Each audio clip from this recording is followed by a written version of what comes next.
안녕하세요. 경희서당의 강경희입니다. 여러분이 한자를 좋아하고 한자를 열심히 공부하고 싶은데 한자를 어떻게 하면 빨리 외울까 쉽게 외울까 걱정을 하는 것 같아서 제가 오늘부터 첫 방송을 시작했어요.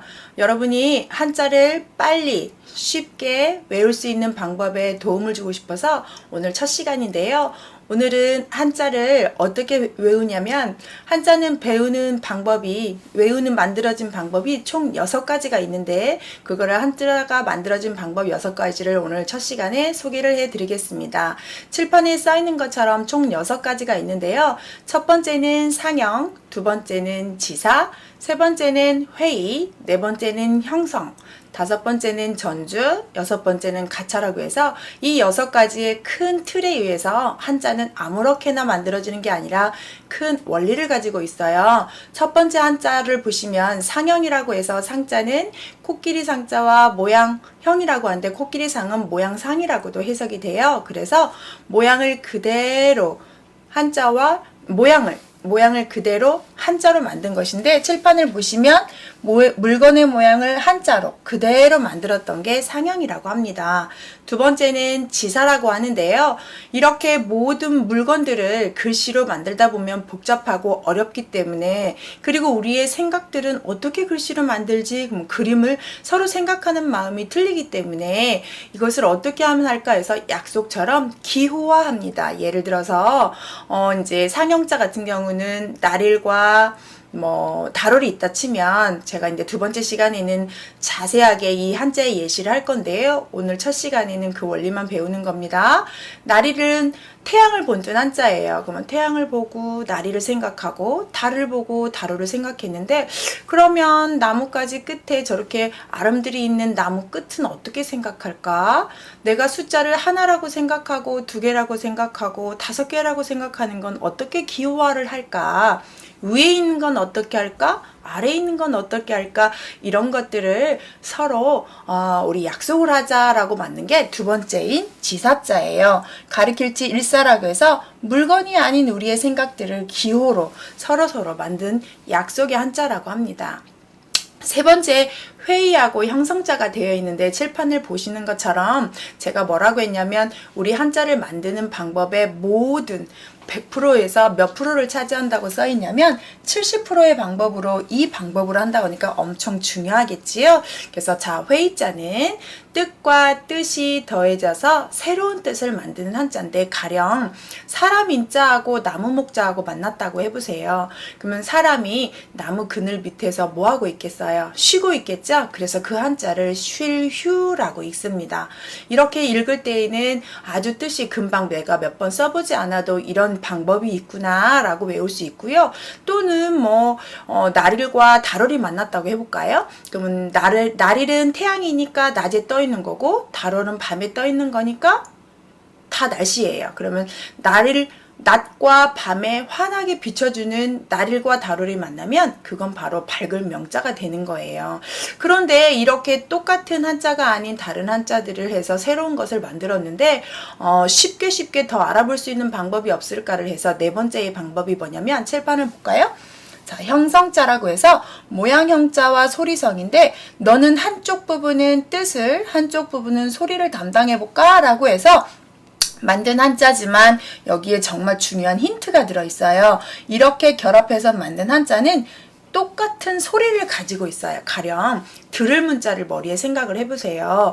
문문 가운데에 귀가 들어가 있거든요. 그런데 문에다가 귀를 대고 들어봤더니 들을 문이다. 그래. 정말 쉽게 외워졌다라고 생각했는데 잘 생각해 보시면 문문자 때문에 얘가 발음이 문이 됐구나 라고 쉽게 유추할 수 있죠. 그래서 우리의 모든 한자들은 들을 문처럼 이렇게 한자 안에 뜻도 들어있고 음도 들어져 있는 한자들이 상당히 많아요. 그런 걸 다 형성자의 법칙이라고 합니다. 그 다음 마지막에 전주와 가차라는 한자가 있는데 전주 한자 좀 보겠습니다.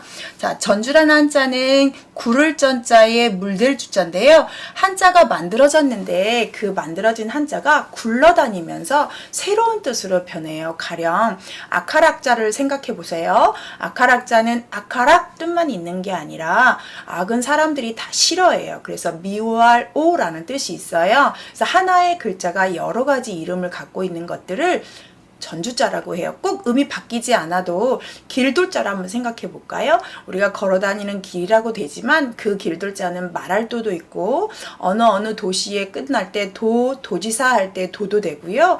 여러 가지 뜻으로 쓸 수 있어요. 그렇죠? 한자가 여러 가지로 여러 방면에 다른 역할을 하는 뜻과 음으로 바뀌는 건 다 전주라고 합니다. 마지막에 가차라는 용법은 외국어를 우리나라 말로 고칠 때 어떻게 하면 고칠까라고 해서 썼는 건데 칠판 한번 볼까요? 가짜가 빌릴 가짜에 빌려줄 차자예요. 뜻과는 전혀 상관없고 음만 빌려 쓰는 건데 예를 들어서 우리가 동양인, 아시안인이잖아요. 그래서 아시아를 한자로 어떻게 변환할까라고 생각해 보면 아자를 이제 저희가 두 번째 시간에 얘기를 해드릴 텐데 아세아라고 하고 한자는 아세아를 쓰며 아시아라고 해석을 하고요. 가령 뭐 파리, 미국 뭐 이런 나라 이름을 영어로 쓰지 않고 한자로 변형할 때 음만 같은 것을 골라서 쓰는 것들을 가차법이라고 합니다. 제가 오늘 한자는 아무렇게나 만들어진 게 아니라 만드는 규칙이 있고 만들어지는 법칙이 크게 6가지가 있는 방법으로 오늘 알려드렸어요. 첫 번째는 상형, 두 번째는 지사, 세 번째는 회의, 네 번째는 형상, 다섯 번째는 전주, 여섯 번째는 가차인데 제가 주황색으로 표시한 것처럼 한자에서는 한자의 70%가 이렇게 회의와 형성으로 되어 있는데 여기에서 중요한 원리의 파란색 글씨를 한번 볼까요? 정리인데요. 상형과 지사자는 원래 우리가 기본으로 가지고 있는 글씨예요. 이 두 개를 더하기를 해야 이 자가 되기 때문에 이 두 개를 정확히 알아야 이 자를 쓸 수가 있어요. 아까 제가 말한 것처럼 사람인하고 나무목이 만나면 쉴류자입니다 라고 했는데 사람인도 모르고 나무목도 모르면 쉴류자를 알 수가 없겠죠. 그래서 이 상형과 지사를 안 후에 회의와 형성자를 만들고요. 이것이 다시 여러 가지로 써서 용자라고 있는데 여러 가지로 쓰는 거예요. 여러분은 한자를 배울 때 한자를 볼 때만 얘는 지사자야, 얘는 형성자야, 얘는 전주자인가 이렇게까지 외울 필요는 없고요. 한자가 이런 자를 만나서 이런 뜻으로 변했구나, 얘 때문에 이런 뜻이 되었구나, 불화가 있으니까 불뜻인가 봐, 나무가 있으니까 나무와 관련된 한자인가 봐, 이렇게 이해할 수 있는 큰 틀이 이 한자가 만들어지는 방법이에요. 이걸 내 전문 용어로 6가지의 글씨를 만드는 방법이라서 육서라고 부르지만 이런 전문 용어를 다 암기할 필요는 없고 초보자인 분들은 그냥 한자는 그냥 만들어준 게 아니라 이런 원리 6가지가 있구나 라고 하는 것을 오늘 익히 첫 시간에 좀 알고 있다면 제가 계속 올리는 영상들에 큰 도움이 될 것 같아서 첫 수업을 한자 만드는 원리로 해보았습니다. 어때요? 제가 첫 시간이어서 선생님도 저도 상당히 좀 떨리긴 했는데요. 여러분이 첫 방송은 이해해 주시기 바라고 마음에 들었다면 계속 이걸 구독하고 싶습니다. 그래서 구독, 좋아요 한번 눌러주시면 감사하겠습니다. 다음 시간에는 이 육서의 원리, 즉 6가지 원리의 한자들이 뭐뭐뭐 있는지 예시를 알려드릴게요. 다음 시간에 만나요. 안녕하세요. 오늘 두 번째 시간인데요. 첫 시간에 저랑 같이 한자를 생성하는 원리, 만드는 원리 6가지를 배웠고요. 두 번째 시간에는 어떻게 정말 구체적으로 하는지 그 한자 예시를 배우겠습니다. 듣기 전에 항상 유익했다면 구독, 좋아요 눌러주시면 더 힘이 나겠죠? 자, 첫 번째 수업 볼게요. 자, 오늘 처음 해야 되는 일은 상형자인데요. 상형자는 뭐라고 했었죠? 6가지 중에 사물의 모양을 본떠서 만든 한자가 상형이다. 두 번째 지사는 뭐였어요? 우리의 생각을 기호화했다. 세 번째 회의자는 새로운 뜻과 뜻이 만나서 새로운 한자를 만들어 보았다. 형성자는 새로운 뜻을 만드는데 하나는 음을 담당하고 하나는 뜻을 담당해서 그 한자의 음을 쉽게 우리가 알 수 있었다.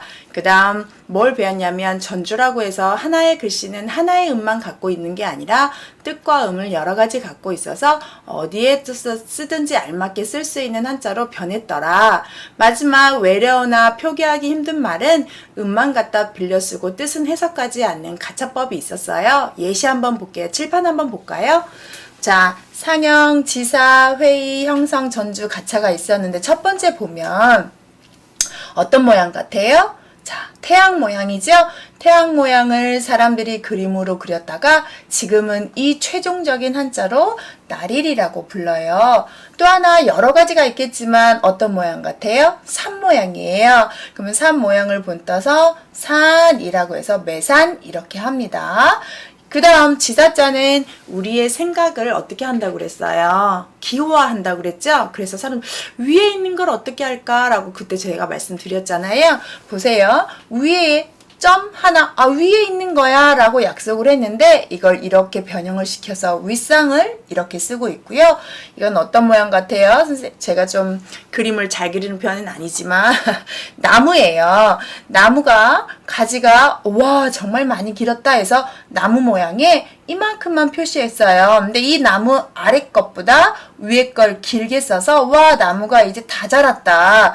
더 이상 자라지 않겠다. 그래서 이걸 끝말이라고 하고 왜 세상이 망할 것 같으면 종말이라고 하잖아요. 그때 쓰는 말자도 되고 드라마의 마지막을 결말이 어떻게 끝날까 할 때 하는 결말의 말자도 돼요. 자, 그 다음 회의자와 형성자가 제일 중요한데 회의를 보시면 그림 어떤 그림 같아요? 이건 태양이고 이건 달이에요. 제가 저번 시간에 말씀드린 것처럼 해와 달이 만나면 너무 밝아지는 세상이 될 거야 라고 해서 밝을명이라고 하고요. 이건 위에서 똑같이 그렸던 나무 그림인데 나무가 하나 있고 또 하나 있다면 두 개가 있다면 어떤 작가? 나무가 많다면 숲을 이루어지는 산이 될 거야 라고 해서 숲을림이라고 부르게 되는 거예요. 여기를 잘 보시다시피 회의자도 더하기를 했지만 날일의 일이나 달월의 월자에 일과 월이라는 음은 안 들어있어요. 그냥 밝을명이 됐고 여기도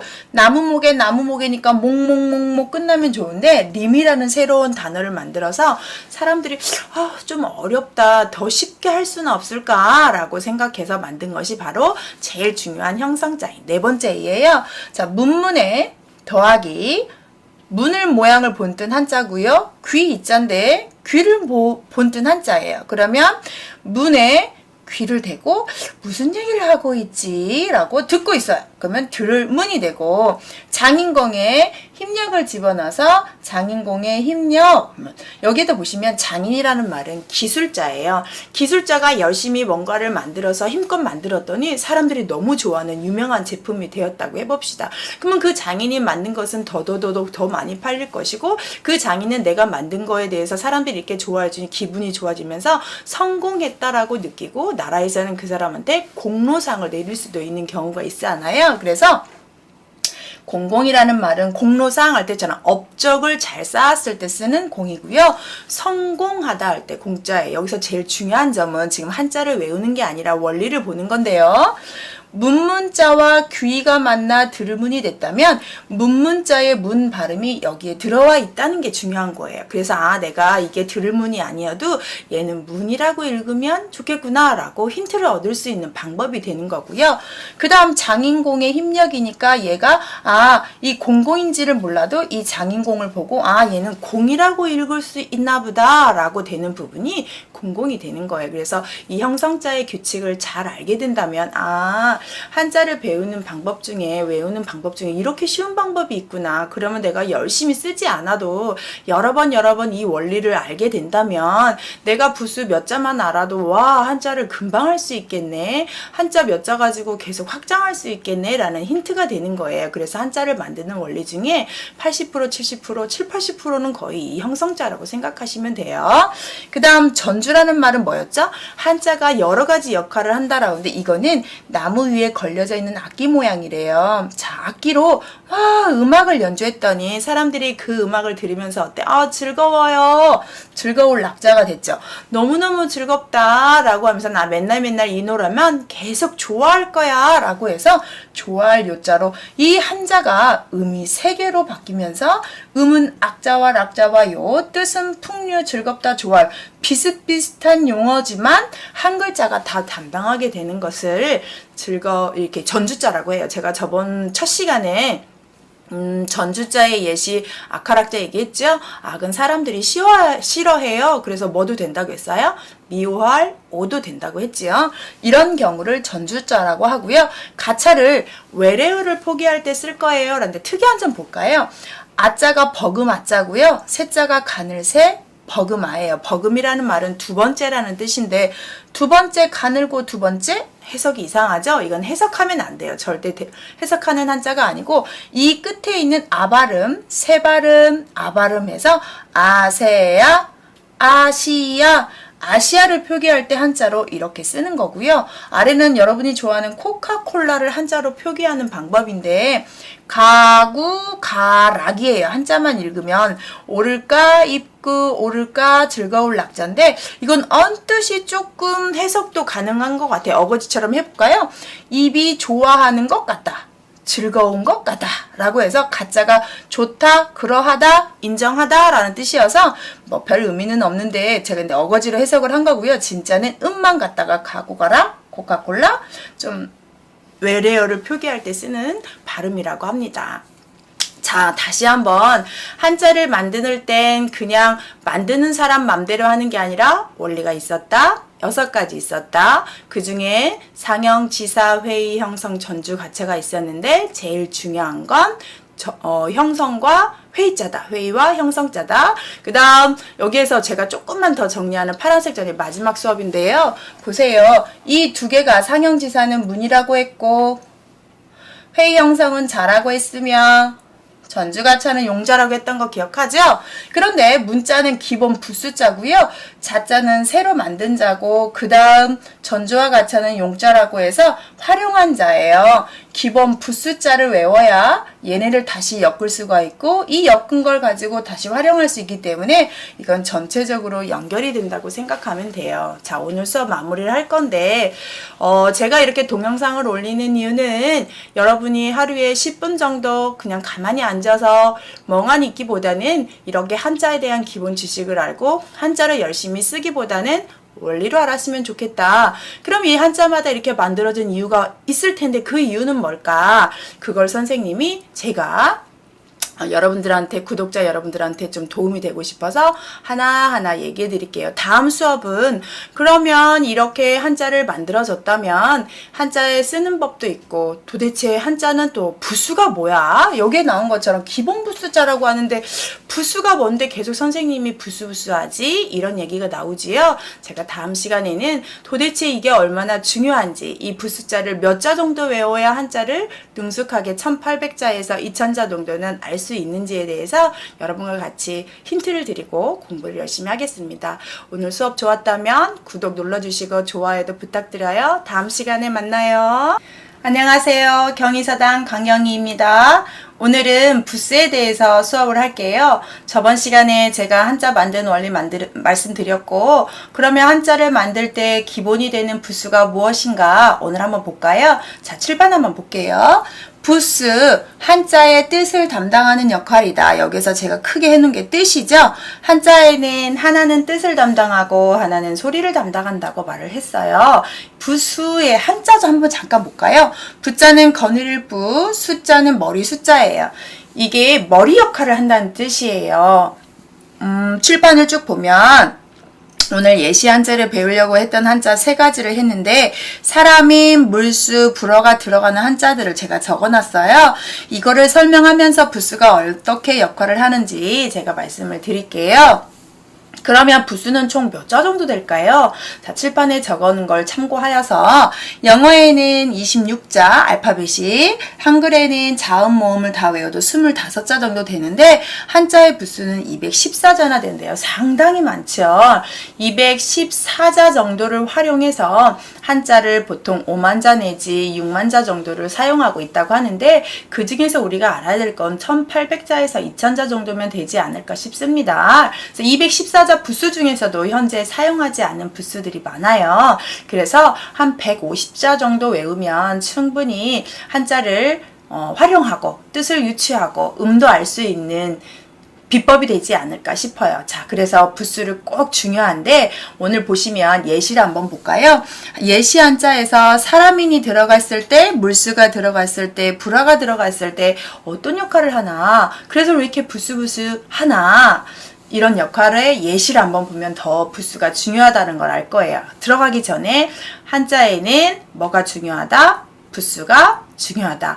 한자는 부수를 외우면 무엇을 예측할 수 있다? 뜻을 예측할 수 있다. 한번 볼까요?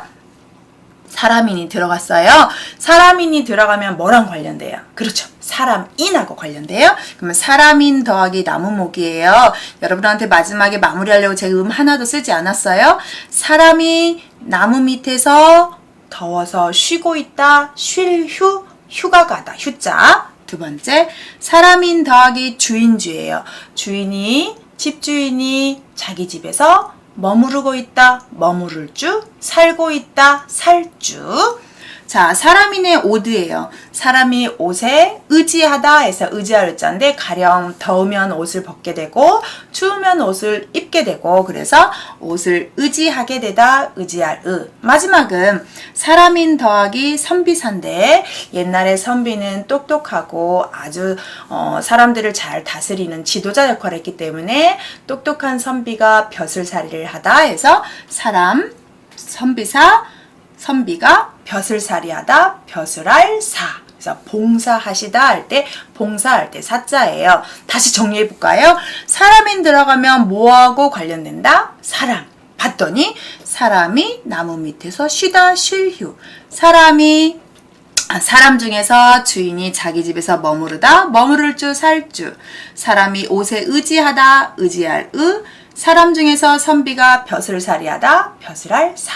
두 번째 물수자를 보면 물수는 물수변이라고 해서 옆으로 가면 물방울 모양으로 변해요. 그래서 물수가 다 물방울로 변한 걸 보고 물수의 장인공이에요. 장인공은 뭐였죠? 만들다. 기술자란 뜻이었죠? 기술자가 강길을 잘 흐르도록 만들다. 강을 만들다 해서 강강. 물수변에다가 뒤에 매양매라는 데서 매양이라는 말은 매번, 매일, 변하지 않게 늘이라는 뜻이기 때문에 물이 마르지 않는 곳은 어디냐? 바로 바다다. 물수에다가 양양인데 양이 한 마리씩 다니지 않고 떼지어 가는 것처럼 물이 정말 많이 모여있는 곳은 바다보다 더 넓은 바다, 큰 바다다 해서 큰 바다 양자고요. 이 큰 바다 양자는 바다를 건너가면 새로운 육지가 나타나서 서양, 동양 할 때, 대서양, 인도양, 태평양 할 때 쓰는 양자기도 합니다. 물수에다가 말미암을유라고 하는데 어떤 까닭유자인데 여기서는 그렇게 해석하지 않고요. 열매가 꼭지가 달린 열매를 그린 거래요. 이 열매를 따다가 즙을 짜려고 쭉 짰더니 물기 같은 게 나오는데 즙일 수도 있고 기름일 수도 있다. 씨앗에서 추출한 기름이다 라고 해서 기름유라고 합니다. 자, 여기도 볼까요? 물수라는 부수가 들어가면 물하고 관련되니 물기를 만들어서 강을 만들고 물을 마르지 않게 하는 곳이 매번 차 있는 곳이 바다고 많은 물이 있는 건 양이며 열매를 갖다 짜서 만들어서 거기서 추출한 기름이더라 해서 기름유까지 만들었어요. 쉽죠? 자, 몇 분 안에 벌써 한자를 8자 여기까지 하면 12자를 금방 외울 수 있는 비법은 뭐예요? 부수를 알았기 때문이에요. 자, 마지막 불화가 들어가면 불하고 관련되는데 매산 밑에 불화죠. 산에 불이 났어요. 그럼 뭐만 남아있어요? 숯이 남았어요. 숯탄, 연탄 할 때 탄자고요. 이 한자는 좀 어려운데 한원에 가면 오렐구 더하기 불화예요. 불을 오랫동안 얹어놓고 치료하는 치료도구가 있는데 바로 그게 뭐죠? 그렇죠. 뜸이에요. 그래서 이걸 뜸구라고 읽어요. 불을 오랫동안 얹혀놓고 치료하는 기구 뜸구. 그 다음 불화가 2개면 와 불이 정말 센가 보다 해서 불꽃, 염. 불은 뜨겁잖아요. 그래서 뜨겁다라는 면에서 우리 병에서 뜨거워서 열이 나고 염증이 생길 때 뒤에 붙이는 염자는 다 이 불꽃염을 써요. 그때는 불꽃염이라고 부르지 않고 아플 때는 염증염이라고 바꿔서 써서 뭐 간염, 피염, 뇌염 다 열을 동반하는 관절염 이럴 때도 염자가 들어가면 뜨거운 반응이 일어나서 몸이 뜨거워지는 현상을 겪게 되는 병이라고 합니다. 그 다음 벌릴 열자에 불화를 써서 이거는 불이 한 곳에서만 나는 게 아니라 여러 곳에서 나서 정말 무섭다. 다 타버릴 것 같다. 무섭다. 사나울열이라고 부릅니다. 이렇게 불화가 아래로 오면 점 4개로 변해요. 왜냐면 불화획순이 하나, 둘, 셋, 넷, 4개다 보니까 점 4개로 변합니다. 이건 다음 시간에 부수가 사람인자가 물수자가 불화자가 위치에 따라서 좀 모양이 변하네. 이런 건 다음 시간에 다시 제가 영상 올릴게요. 오늘 지금 배워야 되는 것, 여러분 머리에 꼭 넣어야 되는 건 어떤 말이냐면 부수는 무엇을 담당한다? 뜻을 담당한다. 뜻을 담당하기 때문에 부수를 모르고서는 한자를 절대 외울 수가 없다. 왜냐하면 한자는 그림자 같은 모양도 외우지만 무슨 뜻인지 무슨 의미인지도 알아야 되기 때문에 그렇고요. 자, 그래서 이 부수자로 인해서 쉽게 빠르게 손쉽게 한자를 외울 수 있는데 그 예시 중에 제가 오늘 사람인, 물수, 불화부수를 했어요. 정리하고 마무리할까요? 자, 제가 한번 문제를 낼 테니까 여러분이 훈음을 맞춰보세요. 사람이 나무 밑에 있으면 그렇죠. 쉴휴. 사람, 주인이 그 집에 살면 살주. 사람이 옷을 너무 믿으면 의지하르. 그렇죠. 선비가 잘 배워서 사람들을 위해서 뭐 해요? 봉사한다. 벼슬할 사. 잘했어요. 장인이 물길을 만드는 데 것이 어디다? 강이다. 물이 마르지 않는 곳은 그렇죠. 바다해. 양떼처럼 바닷물이 너무 많으면 금바다야. 그래요. 열매를 갖다 즙을 내서 거기서 추출한 건 뭐다? 그렇죠. 기름류. 잘했어요. 산에서 불이 났다. 그러면 타고 없어져서 뭐만 남았다? 숯탄. 그렇죠. 불을 오랫동안 얹어서 치료한다. 그러면 그렇죠. 그 다음 불과 불이 만나면 불꽃염, 염증염도 된다. 마지막 불이 한꺼번에 여러 군데서 화재가 났다. 너무 무섭다. 사나울열. 자, 오늘 수업 마무리할 건데 이렇게 중요한 부수를 절대 안 외우고는 한자를 잘할 수 없겠죠?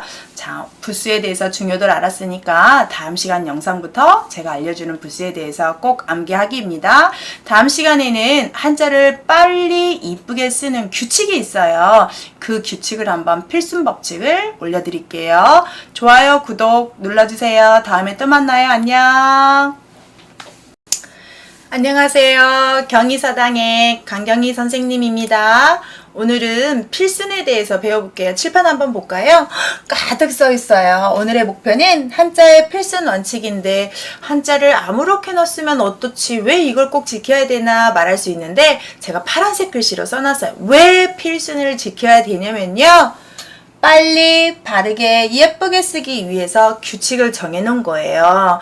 요즘은 컴퓨터를 쓰고 내가 직접 쓸 일이 없지만 인쇄된 것을 많이 보고 있긴 하지만 내가 직접 쓸 때는 한자를 많이 안다고 하는데 쓰는 게 아니라 그림처럼 쓴다면 사람들이 저 사람 정말 한자를 아는 게 맞아 라고 대놓고 말은 안 해도 속으로 웃을 거예요. 이왕에 처음부터 배우는 한자 이쁘게 쓸 수도 있고 멋지게 쓸 수 있는 방법이 있는데 그거에 대해서 오늘 제가 간단히 정리해 줄게요. 자, 칠판을 보고 한번 같이 볼까요? 첫 번째, 왼쪽에서 오른쪽으로 쓴다예요. 지금 내천자를 제가 써놨는데 항상 왼손잡이인 경우에도 이걸 지켜야 되는데요. 오른쪽에서 자, 왼쪽에서 하나씩 하나씩 완성해가는 순서로 쓴다. 두 번째, 위에서 아래로 쓴다. 석삼을 쓴다고 하면 위에서부터 쓰고 내려와야지 아래서부터 써서 올라가는 건 아니에요. 그 다음 가로획과 세로획이 교차될 때 가로획을 먼저 쓴다. 열십자를 보면 세로부터 쓰는 게 아니라 항상 한일 가로부터 먼저 쓴다는 규칙 꼭 기억합시다. 네 번째, 삐침과 파임이 만날 때 삐침을 먼저 쓴다. 삐침이 뭐고 파임이 뭐야? 라고 하는데 먼저 한자를 볼까요? 이건 무슨 자죠? 사람 인자예요. 옆으로 하는 걸 삐침이라고 하고 옆쪽으로 뻗는 걸 파임이라고 해요. 사람 인자를 머리에 넣어서 사람 인자 쓸 때 얘부터 쓰고 쓰는 건 아니잖아요. 삐침 쓰고 그 다음 파임을 쓴다 라는 규칙. 삐침을 먼저 쓴다. 5번 좌우의 모양이 같을 때는 어디부터 쓴다? 그렇죠. 가운데를 먼저 쓴다. 볼까요? 가운데 쓰고 이렇게 아까 내천자를 보면 왼쪽부터 선다고 해서 작을 소자를 여기 이렇게 써가면 안 되고 좌우가 대칭인 한자는 가운데를 먼저 써준 다음에 양쪽을 써주는 규칙이 있어요. 약간 1번하고 5번은 혼동할 수 있겠죠. 6번 안쪽과 바깥쪽이 있을 때에는 바깥쪽을 먼저 쓴다. 예를 들어서 나라국이나 여기에 써있는 건 구들 고자인데요. 큰 네모 안에 한자가 들어가 있는 것들이 있는데 보통 여러분 쓰는 거 보면 큰 네모 먼저 만들고 아래를 쓰는데 그게 아니라 테두리를 먼저 막 만든 다음에 가운데를 채우고 마지막에 닫아야 해요. 꼭 그렇게 해야 해요. 왜 해야 된다고요? 빨리 바르게 예쁘게 큰 네모를 쓰고 가운데를 쓰는 것보다 위에서부터 쓰고 내려와서 아래를 닫을 때 글씨 모양이 예뻐져요. 왜냐면 내가 네모를 작게 만들면 글씨 가운데 있는 한자가 작아질 거고 내가 네모를 크게 만들면 가운데 있는 글씨가 커져야 되는데 내가 네모 테두리를 만든 다음에 그 안에 한자를 쓰고 마무리를 하면 규격이 맞아요. 그래서 예쁘게 되는 거죠. 우리가 뭔가 하나를 만들 때에도 앞, 뒤, 옆이 좀 예쁘게 여백이 맞아야 되는 거죠. 한자도 그렇게 쓴다는 거를 기억하고 있으면 좋겠고요. 그 다음 7번 꿰뚫는 획은 나중에 쓴다인데 가운데 중을 썼어요. 네모를 다 만들고 가운데 떡꼬치처럼 쭉 꽂아야 되지 세로를 먼저 하고 쓰는 게 아니에요. 이거와 비슷한 자가 가로로 꿰뚫는 한자가 있는데 바로 뭐죠? 계집여자가 있어요. 계집여도 보시면 이렇게 해서 이렇게 해야 되는 글씨여서 꿰뚫는다. 세로로 하든 가로로 하든 무조건 마지막에 해야 된다는 거 꼭 기억하기. 자, 그 다음 오른쪽 위에 있는 점은 나중에 쓴다는데 이게 무슨 자죠? 맞아요. 객연자예요. 객연자는 어떻게 하냐면 큰 데를 쓰고 오른쪽에 있는 점을 많이 쓰는데 나중에 뭐 창과가 들어가는 부수들은 거의 오른쪽에 점이 들어요. 나라국자 기억 한번 해보세요. 큰 네모 안에 다 쓴 다음에 마지막에 점까지 찍고 테두리를 닫아야 되는 게 나라국의 필순이에요. 제가 나중에 수업할 때 한자 쓸 일 있으면 선생님 거 필순을 보고 여러분도 내가 잘못하고 있구나. 큰 규칙에서 어긋나고 있구나. 그러면 좀 고쳤으면 좋겠어요. 마지막에 별표를 많이 해놓은 글씨가 있는데 자 볼까요? 받침 글자 중에 이건 달릴주자인데 달릴주는 먼저 쓰고 책받침이라고 부르는 부수예요. 책받침은 나중에 쓴다라고 해서 예시를 보면 달릴주 옆에 몸기를 쓰면 일어날 기자고요. 도끼긴을 쓰고 책받침을 쓰면 가까울 근자가 되는데 이 쓰는 순서가 틀리죠. 왜 그러냐면 자 달릴주자는 혼자 쓸 수 있는 단독 글자라고 해요. 그런 걸 제부수라고 표현을 하는데 경주하다. 토끼와 거북이가 경주하다 할 때 이 주자를 쓰거든요. 뭐 주행하다 이렇게 뭔가를 가고 있다 해서 혼자 쓸 수 있는 단어가 다른 자와 결합해서 새로운 자라면 단독체로서 인정을 해줘서 먼저 써요. 그런데 뒤에 있는 책받침 부수 나중에 부수자를 할 때 제가 설명을 할 건데 얘는 절대 혼자 쓸 수 없어. 이런 자 한 번도 안 봤죠. 왜냐하면 얘는 무조건 누구와 결합을 해야 되는 한자예요. 그래서 뭔가 결합하는 한자는 자기를 겸손한 것처럼 뒤에 써달라고 부탁을 해요. 그래서 도끼기는 쓰고 그 다음에 써야 되는데 선생님이 아이들 지도하다 보면 전혀 이런 필순을 지키지 않고 열심히 이거 써주고 얘를 쓰는 경우를 정말 많이 보거든요. 오늘 필순의 동영상을 올리는 이유는 글씨를 바르고 예쁘게 쓰는 규칙이 있다. 그 규칙을 되도록이면 지켜서 썼으면 좋겠다 하는 바람 중에 선생님이 한번 영상을 올리는 건데요. 첫 번째 자 정리 한번 할게요. 왼쪽에서 오른쪽으로 쓴다. 위에서 아래로 쓴다. 가르까 세로역이 가면 무조건 가로를 쓴다. 삐침과 파임이 만나면 삐침을 먼저 쓴다. 좌우의 모양이 대칭일 때는 가운데를 먼저 쓰고 쓴다. 안쪽과 바깥쪽을 다 써야 될 때는 안쪽을 다 채운 후에 마무리를 한다. 꿰뚫는 혹은 나중에 쓴다. 가운데 줌을 기억하면 되고요. 오른쪽에 있는 점은 언제 쓴다? 마지막에 찍다. 받침 글자 중에 달릴줄밖에 없어요. 달릴줄가 나오면 얘는 먼저 써주지만 책받침, 받침 역할하는 이 자는 무조건 언제 쓴다? 마지막에 쓴다. 이렇게 해서 총 규칙이 9가지인데 이 규칙을 지켜서 쓴다면 한자를 바르게 예쁘게 쓸 수 있어요. 그럼 여기에서 제가 이제 다음 영상은 어떤 걸 올릴 거냐면 방금 여기에서 책받침이라고 표현했죠. 이 받침이 뭔지, 저번 시간에 사람인 변이 뭔지, 변, 받침, 발 이런 말은 뭐지?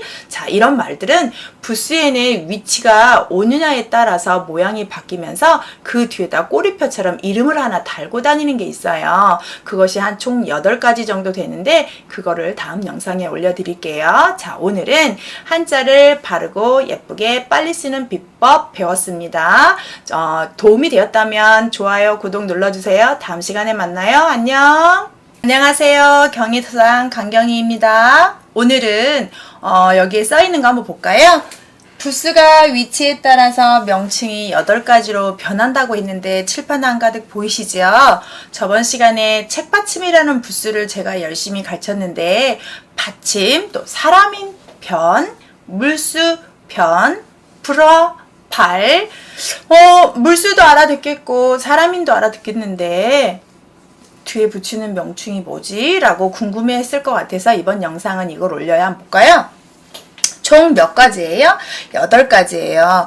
부스가 정말 착하게도 오는 위치가 꼭 거기에만 앉고 싶은 자리가 있는 것처럼 자기가 오고 싶은 위치가 있어요. 그 첫 번째 걸로 보면 얘는 항상 왼쪽에만 와요. 그래서 앞에다가 왼쪽에 왔을 때 이 이름을 붙이고 뒤에다가 변이라는 말을 붙여주는 거고요.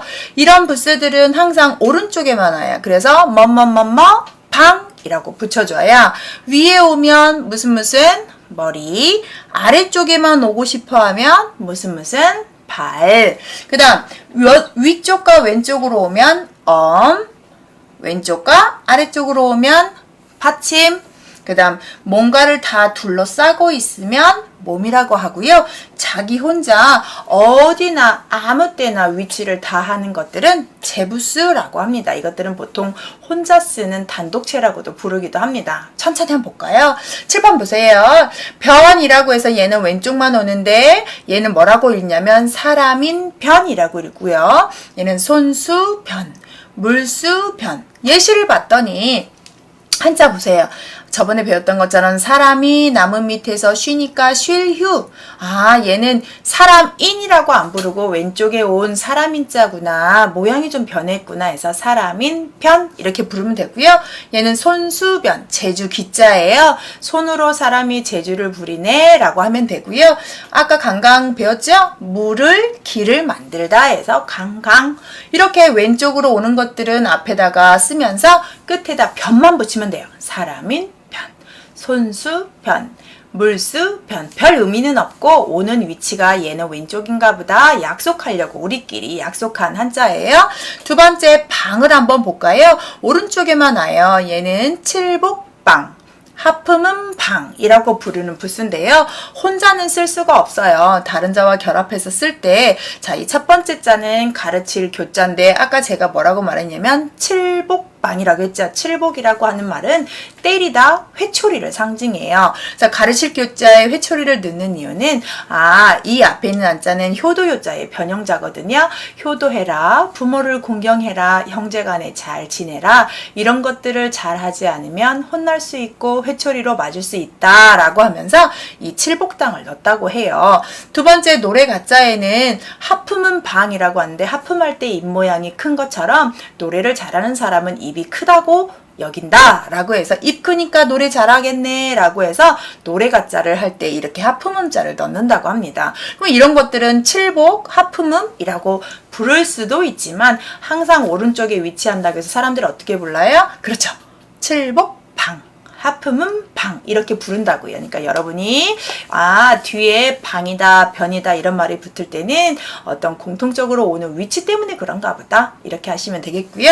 세 번째 머리 위에만 와요. 자, 이거는 진면이라고 부르는 건데 보통 할아버지들은 옛날에 갓머리라고 해서 머리에 썼던 갓 모양이라고 하지만 갓이라고 뜻을 해석하지는 않아요. 그래서 이거는 정정해야 되는 부수의 명칭 중에 하나인데 집이라고 외우시면 되겠어요. 집. 그래서 단어가 집가자에 쓰게 되는 거고 위에는 풀초에서 풀초 위에 오는구나 해서 한자로 바꿔서 보통 어른들은 풀초의 초, 머리 위치에 온다 해서 머리 뒤에 두에서 초두머리라고 부르는데 우리는 풀초머리 해도 괜찮겠습니다. 그래서 위쪽에만 오려고 하는 한자들을 머리라고 한다. 그래서 집가자에 들어가는 집면이라든지 풀초 위에 들어가는 풀초머리라든지 이런 경우는 머리라고 하는구나. 정반대로 우리 맨 머리 밑에 신체가 어디에 있어요? 발이 있죠. 그래서 아래쪽에 오는 건 발인데 이거는 맹세할 맹자라는 한자예요. 이건 그릇이라는 한자인데 그릇을 맨 아래만 올려고 하는 위치가 있어요. 그래서 그릇에다 물을 떠서 내가 오늘부터 누구와 이런 동맹을 맺습니다. 뭐 피를 받아서 혈맹을 맺습니다. 이런 것처럼 맹세할 때 쓰는 맹자예요. 그래서 맹세할 맹이 되고요. 이 불화발 기억하시죠? 불화자인데 아래로 오면 편해서 벌릴열자 기억하죠? 불이 한 곳에서만 있는 게 아니라 무섭게 해서 사나울열 할 때 쓰는 열자라고 했습니다. 자, 네 가지 먼저 정리하고 그 다음 넘어갈게요. 왼쪽에 오면 변이라 한다. 오른쪽에 오면 방이라 한다. 위쪽에만 오면 머리라 한다. 아래쪽에 오면 발이라 한다. 나머지 네 개는 위와 왼쪽을 동시에 하기도 하고 왼쪽과 아래를 동시에 하기도 하는 이 네 가지를 섞은 거겠죠. 그래서 이건 언덕원이라고 하는데 언덕을 그린 거고요. 그 다음 이건 호랑이 호자의 위쪽인데 호랑이 호자도 여기를 이렇게 쓰는 거죠. 쓸 때는 한일 쓰고 여기 쓰고 여기를 다 쓰고 이걸 쓰는 거. 이걸 먼저 쓰는 게 아니라 나중에 씁니다. 그래서 엄이라는 말은 언덕엄, 범호엄 이렇게 엄자로 끝나는 말들은 음이 엄이 아니라 위치가 왼쪽과 위쪽과 왼쪽을 담당하는 부수 위치인가 보다 이렇게 상식적으로 알아들으셔야 되고요. 그 다음 받침이라는 말은 왼쪽과 아래쪽을 받치는 건데 뭔가 글씨를 받쳐주는 역할을 하니까 받침이라고 부르고 이거는 혼자 쓸 수 없는 글씨이기 때문에 꼭 마지막에 써야 되는 필순법칙에서 배웠지요. 그래서 얘를 가까울 끈이나 세울 건자인데 먼저 도끼근을 쓰고 책받침을 쓰고요. 분유를 쓰고 민책받침을 써서 다 받침. 자, 보세요. 선생님 방금 책받침, 민책받침. 자, 이거는 원래의 한자 이름을 보면 얘는 책받침이 아니라 쉬엄쉬엄 가고 있습니다 해서 쉬엄쉬엄 갈 착자예요. 그래서 착자인데 받침 역할만 한다 해서 사람들이 착받침이라고 부르기 시작했는데 착받침을 옆 사람한테 전달하다가 발음이 세면서 책받침으로 돼서 너무 그게 고정이 되어버리니까 우리가 고치지 못하고 착받침이라고 발음을 못하고 책받침이라고 하고 있다고 해요. 얘는 빨리 걷는 걸음이라면 얘는 천천히 걸어서 민책받침이라고 부르는데 책받침보다 점이 하나 빠진 밋밋한 애라고 해서 민책받침인데 원래는 얘는 얘보다 느리게 걷는다고 해서 길게 걸을 인이라고 부른 한자예요. 더 중요한 얘기는 어떤 얘기냐? 얘는 받침 역할을 한다. 혼자는 쓸 수 없다. 점이 붙으면 빨리 가는 거다. 점이 없으면 느리게 가는 거다. 여기까지. 다음에 또 이 부수자가 들어가는 한자들을 정리할 때 다시 자세히 얘기해 줄게요.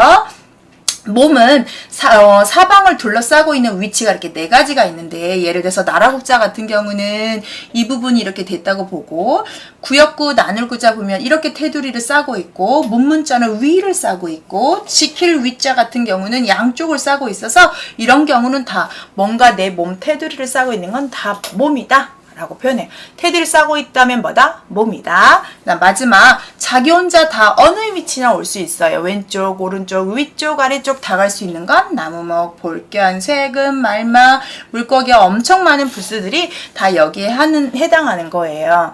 자, 오늘 배운 거를 좀 보면 총 8가지를 배웠고 뭐 배웠다고요? 부수는 위치에 따라서 명칭을 다 근데 음이 아니라 끝부분에 공통적으로 붙여주는 이름이 있다.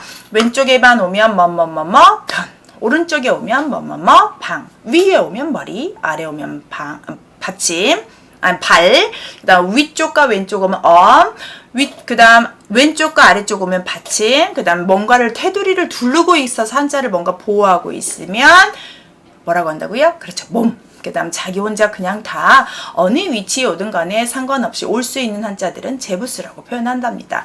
자, 오늘은 이제 본격적으로 한자 수업 들어가기 전에 다 OT처럼 끝나는 수업이 마무리가 되었습니다.